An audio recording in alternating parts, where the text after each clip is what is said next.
യോഹന്നാനെ കുറിച്ച് ഇദ്ദേഹം മശിഹായിരിക്കുമോ എന്ന് സംശയിച്ച ജനമെല്ലാം ഉള്ളിൽ ചിന്തിച്ചു കൊണ്ടിരിക്കുമ്പോൾ യോഹന്നാൻ ഉത്തരമായിട്ട്, ഇതാ ഞാൻ നിങ്ങൾക്ക് വെള്ളം കൊണ്ട് മാമോദീസ നൽകുന്നു. എന്നാൽ എന്നേക്കാൾ ബലവാനായവൻ വരുന്നുണ്ട്. അവൻ്റെ ചെരുപ്പുകളുടെ വാറുകൾ അഴിപ്പാൻ പോലും ഞാൻ യോഗ്യനല്ല. അവൻ പരിശുദ്ധാത്മാവ് കൊണ്ടും അഗ്നി കൊണ്ടും നിങ്ങൾക്ക് മാമോദീസ നൽകും. അവൻ്റെ കയ്യിൽ വിഷമുറമുണ്ട്. അവൻ തൻ്റെ കളകളെ വെടിപ്പാക്കി ഗോതമ്പ് മണികൾ അറകളിൽ ശേഖരിക്കുകയും പതിര് കെടാത്ത തീയിൽ ദഹിപ്പിക്കുകയും ചെയ്യും. അവൻ ജനങ്ങളോട് മറ്റു പല കാര്യങ്ങളും ഉപദേശിക്കുകയും പ്രസംഗിക്കുകയും ചെയ്തു. ജനമെല്ലാം മാമോദീസ ഏറ്റപ്പോൾ യേശുതമ്പുരാനും മാമോദീസ ഏൽക്കുകയുണ്ടായി.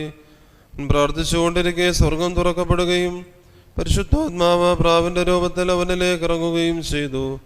സ്വർഗത്തിൽ നിന്നും, നീ എൻ്റെ പ്രിയപുത്രനാകുന്നു, നിന്നിൽ ഞാൻ പ്രസാദിച്ചിരിക്കുന്നു എന്ന് പറയുന്ന ഒരു ശബ്ദവും ഉണ്ടായി.